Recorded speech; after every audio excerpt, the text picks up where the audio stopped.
Hi, submarine friends. Well, again, I've been busy and I got both of my electric motors installed. So they're clamped to a bracket that's welded to the hull, and then there's a pipe that you can't see, unfortunately, and the wires travel through that pipe into this ballast tank. So I'm pretty darn happy. I put new O-rings in. Complete O-ring package for each one. It's really funny because you can buy a pack of 20 O-rings for cheaper than buying O-ring cord to make your own O-rings. It's kind of funny. Anyways, so these are all done, all ready to go, except I got to put 2 1/4-inch plugs in each one, and then the fitting to bring the air pressure into them for compensation purposes. So you can see what I did. Originally, I was going to angle the motors to follow this, and then I decided I would put the motors straighter. And the reason for that is I don't want the prop wash to run into that propeller. So that propeller won't be turning when these are running, so that means that's just a big drag spot. So I don't want this water flow running into that propeller, or I want it as little as possible. When I'm traveling on the surface, this becomes drag. So when I put speed controllers in, I can actually run these motors at just a really slow RPM, so it's not pushing the submarine, but it's not causing any drag.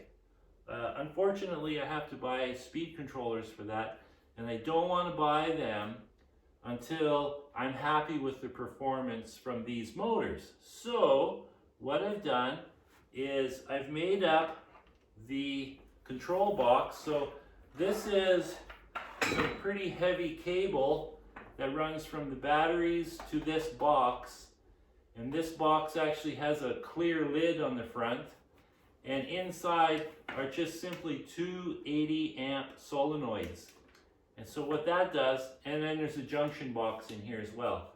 So the idea is this box mounts to the back of the submarine underneath the cooling radiator, and from there the current goes through the through hull penetrator to send power to the motors. So you want as heavy a cable as possible from the batteries to this, and then of course from this to the motors you want as heavy a cable as possible. I mean, within reason, of course.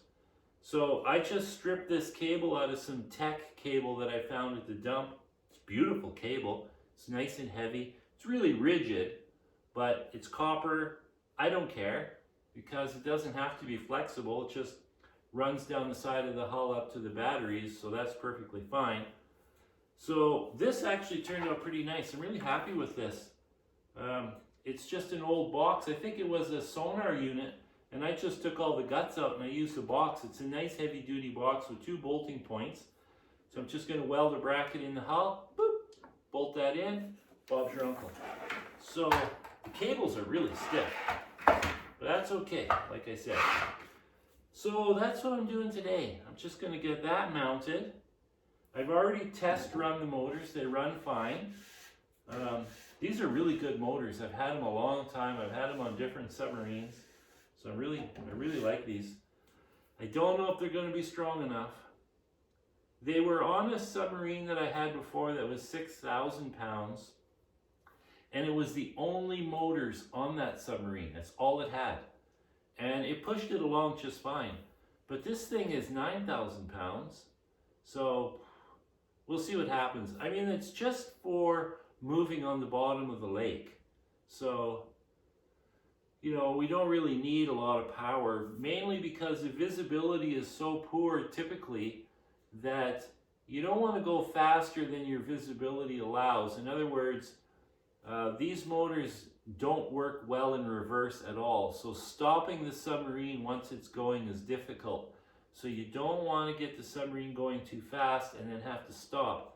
I've run into things a few times in the bottom of the lake, and was fine, but it could be bad. So having lots of power in a lake in Canada is not necessary. In the tropics, where you can see really far and you have good visibility, well, that would be different.